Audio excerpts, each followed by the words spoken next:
Pepe? Totoo ba ito nakikita ko? Ikaw nga! Tagal natin hindi nagkita, Pepe. Marami ako ikukwento sa'yo. Gusto bang marinig?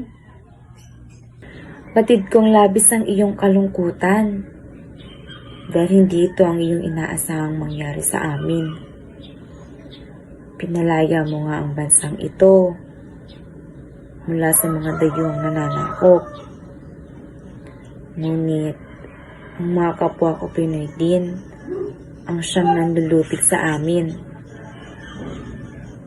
Mga taong kumukuha ng buwis at kaban ng bayan.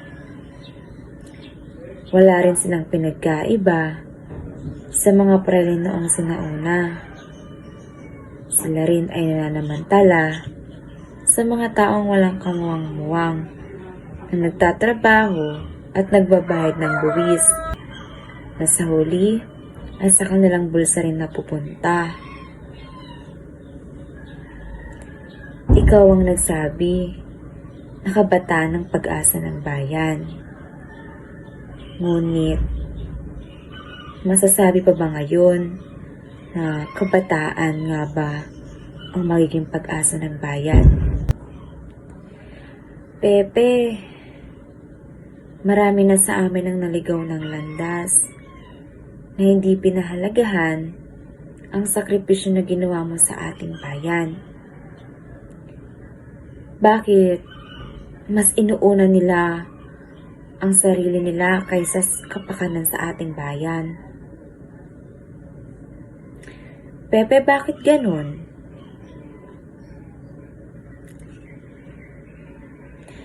Sa henerasyon namin ngayon, padami na ng padami ang mga kabataang nabubuntis dahil hindi sapat ang kanilang edukasyon dahil namulat sila sa teknolohiya. Naging dahilan para sila ay mapahamak.